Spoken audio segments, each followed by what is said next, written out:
I got Windows 95 a year and a couple months before it was actually supposed to be out to the public. It was only a matter of time before they came in, to just raid my place and take everything I owned with them. The charges were bullshit. The sentencing guidelines were bullshit. I can't say I'm mad that I went to prison. I am mad at the person who ratted me out.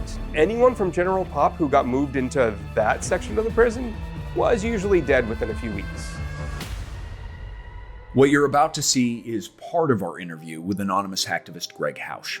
Not many people know that before becoming the man behind the mask, he'd already spent some time in prison for hacking. Fewer still know that it was Gregg's experiences behind bars that would go on to spark his dedication to fighting injustice in the future. So here's Gregg's full backstory. It's a story about the wild days way back in the 1990s when software piracy was what all the wannabe cool hacker kids did. And one of those kids who really got to taste the consequences.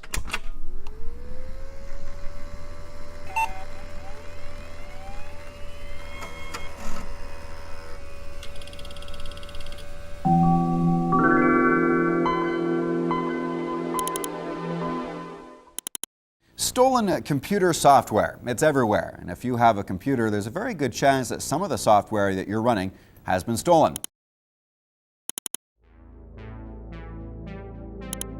Life growing up was interesting. I had an absentee father, and it was because he was a bank robber. My dad comes home one day with a computer. I don't know where he got it from until he explains to me that it's literally just stolen. He was like, "It's yours. You should learn how to use computers." That's the thing today, isn't it? The very next day, I took the computer entirely apart. I took everything out of the computer and I put it back together and everything still worked. And I was like, okay, that's interesting. And how do I play around with this? Literally from the day I took the machine apart to the day I was playing with my first programming language, trying to write my own thing, was only about 3 weeks. Unlike anything else in my life, this came natural. And how old were you at this point? I was 13, going on 14. I meet some people who are trading in software piracy, who are trading in stolen hardware. And then I met someone who was good at cracking software. His job was to defeat the copy protection. So I could make copies of the floppy disks and then give them to all my friends and they would all be able to play it. I realized quickly that my major skill set in that space was not necessarily moving the software around, was not finding a good place to store the software. It was in getting these people together. I could convince the guy who could crack software, the guy who could provide software from inside of companies, maybe a hacker, maybe a leaker. The biggest one we had was big company. One of their big people in tech was actually giving us 20 to 30 brand new hard drives a month at the time when big hard drives were thousands of dollars each. What he was getting was that same thrill I was talking about, being the bad guy, but he was also getting access to all of the games, applications, movies, everything else that we were moving around. This led me into the idea that I could trade access to all of our software for more hardware. I could trade more hardware to access more software. Because I might meet someone from Microsoft who's willing to play the game with me. He might want a brand new Panasonic hi-fi stereo system at home. I met someone who worked at Panasonic in shipping. He wants the hardware and the software. I get him some of that, he gets me some of his equipment. I get that to the guy at Microsoft. I suddenly have access to Microsoft's build server. I can FTP in a protocol on the internet that people use to connect to other file servers, file transfer protocol, and download the same file that Microsoft has just made that they plan on shipping to a factory that they're going to turn into the disks for Windows 95. And I can download it the second they're done compiling that disk into a final build, which we call Gold Master. I decide I might want a little money, a little off to the side. The people in the space didn't like that idea. It wasn't the point. We were in it for the thrill of it. But I get it off to some people in China who then print copies of it and put it right on store shelves a year before Windows 95 actually comes out. This is when the big companies start getting kind of angry with people like me, like a little angrier than they were already. Insider threats were the big deal back then, and most of that was not hacking, it was social engineering. Wow. It was finding someone who's willing to have the conversation with someone they don't know, and then seeing how far you could go, seeing what you could convince them to do. Because they're risking their job in the movie industry.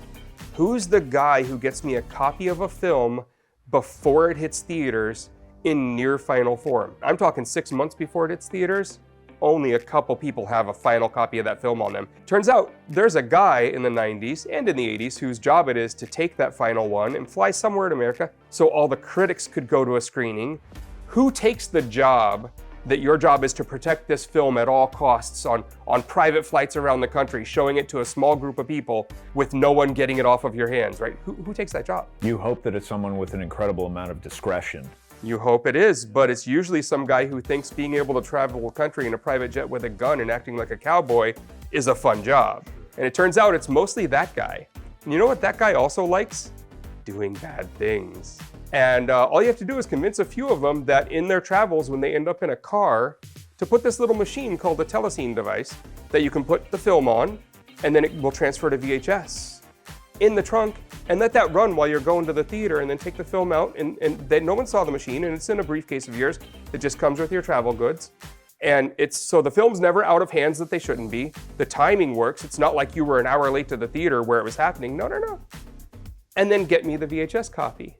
This is a raid by U.S. Marshals, but it's not about drugs and it's not about fugitives. It's about home video. If you ask me, the single most serious problem facing the creative community of this country and of foreign countries, I would say it is the illegal theft of copyrighted intellectual property. It felt powerful. Let's say you're a football player scoring a touchdown. Let's say you're a baseball player hitting a home run. All that really is in your head is a chemical reaction. I was getting those same signals and those same chemicals when I got Windows 95 a year and a couple months before it was actually supposed to be out to the public. It was just enthralling. It was everything. It was my day today. What am I going to get done? And then it also gave you the thrill of knowing that there must be people out there searching for you to stop you. That's also a big thrill. At what point did you realize that law enforcement might be onto what you were doing? We grew a little big for our britches. We got to a size that was unmaintainable without many government offices and officials across every major country and every major organization, from the FBI to Interpol, searching for us. I'm living in Chicago at this point, and I'm in various channels on various IRC servers, the chat systems. One of those channels I'm in, they've decided to have their own FTP site for just their people. I had become one of their major sources of, like, I would feed your site with the things that came out literally 1 second ago. And I built a system to automatically do it. In that same chat system was a guy who was doing pretty well in life. He wasn't super rich, but he could afford to provide some of that hardware. Hardware was expensive. We needed hard drives. Hard drives died if they were heavily used, right? So we needed a supply of new drives every couple months to keep the server running, right? Through feeding it into the system and shipping them hard drives, he also gets caught. He doesn't tell anyone that he's gotten caught. He reaches out to me one day and says, hey, I'm flying through Chicago next week. I'm gonna have a few hour layover. What are you doing? And I'm like, actually, I'm flying out of Chicago on that Tuesday. That's weird, whatever, cool, good coincidence.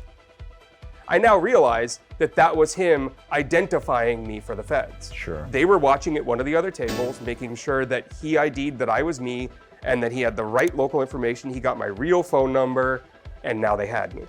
At that point, they started surveillance on my house, on my communications. It was only a matter of time before they, kicked in the front door and came in, to just raid my place and take everything I owned with them.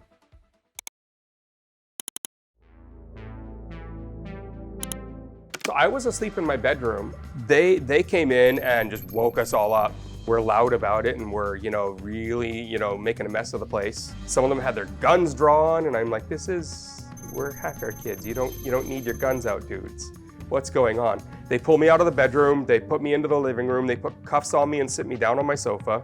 And I'm sitting there and a couple agents sit down and start talking all nicey nice to me. Like, oh, finally got ya. You're in big trouble. But they're doing it with a smile and trying to play friendly like they have to, right?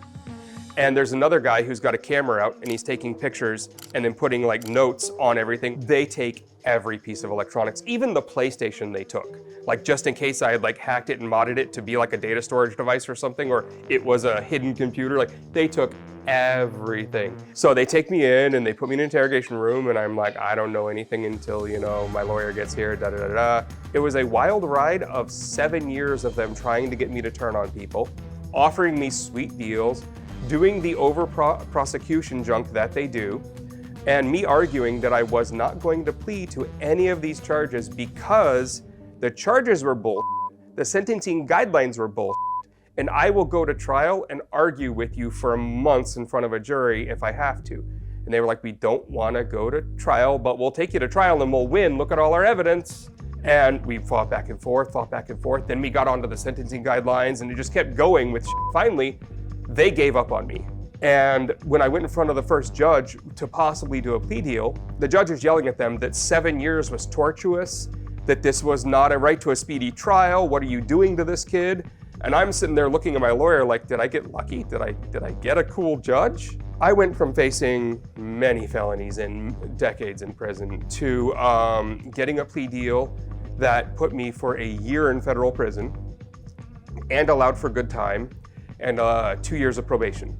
What was interesting is they had friends at the Bureau of Prisons. And there were agents who had spent years tracking me down and tracking others down in our space that weren't happy with the light sentences we were ending up with. And so me and my lawyer both agree on this, that I was given a harsher place to live in prison than I should have been. And they sent me to Devens here in Massachusetts, which is a place where a lot of murderers end up and a lot of bad people, a lot of sexual crimes end up there because it has a hospital built into it. It's what's called an FMC. So if you're in a riot in another prison and you kill like a guard, but you're injured really badly, they will fly you to this freaking thing. And then when you're done, you just go out into general pop there. So the place just kind of starts to build up the worst of the worst in that damn population. So what was your time there like? Lucky. Very lucky.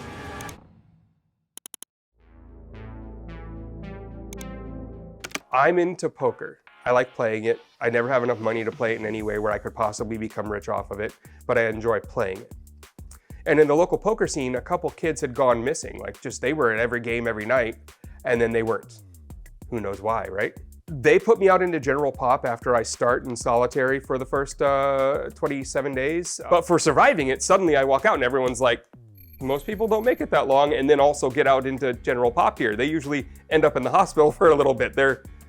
So I got that treatment for a second and then quickly realized, the cliques. Here's the black guys, here's the Nazis, here's the Chinese people, well, most of the Asians kind of together. There were all these groups, right? And as I'm kind of figuring out all this shit, some white guy comes up to me and starts kind of ushering me towards the white people, where I see like swastika tattoos on their heads and shit. And that ain't me. And then these two Chinese guys come up to me. And I look right over there and I'm like, Chris, what are you doing in here? And he says, Greg, what are you doing in here? And him and his brother are both in the same prison. And it's the two poker players who had gone missing, many months ago, who we hadn't seen in a while. And they're both a little bigger than they were beforehand. And I said, what are you in for? And he looked at his arms and said, we trafficking, I was like, steroids, okay. That makes sense. Okay, yeah, I can see it. And he was like, you don't want to go with them. And I was like, yeah, what am I supposed to do though? Aren't I supposed to hang out with the white people? Isn't like TV tells me this is how it works, right? And he was like, kind of, but I've already I saw you walk in the door. I've already told my people I'm gonna walk you back over. And so I walked over to where all the Asian guys were, and they explained to everyone, this is our friend. He's not like them. He doesn't wanna go be with them. We're gonna take care of him. And within like 5 minutes, some guy had taken me to like they had let them show me where my actual bunk was in my actual cell. And on the bed, they set down like some paper, a couple pencils for me, like things that are actually kind of like valuable in that space. And they were like, we're gonna set you up. That night, one of them was one of the kitchen guys. And so he made me like my first night in meal, which was like actual chicken and some pasta, which I never got food that good again while I was in there because it's expensive to buy that shit. But my first night was like, what the hell? How am I getting treated like this? And it was because I had two really good, really strong friends in there when I got in the door. After my first day, I learned very quickly what this type of prison really is. So at Devens, there was a really interesting twist to all these bad guys being at this prison. There was a unit off to the side called I Unit. Anyone from General Pop who got moved into that section of the prison was usually dead within a few weeks. It was brutal. It was the worst of the worst. And the guards had a simple threat. We have every right to move your cell over there. So if I see you punch you once, your cell's now an I. Good luck. So the child molesters, the worst of the worst sexual criminals who were just insane out of their rocker were over there, which made this really weird environment in our unit of murderers, of violent criminals who weren't actually throwing punches at each other. And then I learned in that environment what happens is everyone decides to start teaching each other how to do crime. And so they would sit around in circles and go around, and like there'd be the circle of people who were really good at B&E teaching each other better tactics, because none of them had any hope that when they got out they would be able to find work, that they would have any of their friends left, that they would have money, a place to live, a car. They all figured the system has failed us. And I would try and figure out, well, how did, computers come into play there? Did they at all? Also, they just thought it was novel because I was the only one in that specific prison that had experience in all of those spaces. So when I showed up, they were all like, we've all got questions, which also interestingly bought me a lot of favor. Because some people who were maybe in leadership positions in these kind of cliquey groups wanted to talk to me about some things. And so if any other group gave me shit, they would explain to them, stop giving him shit.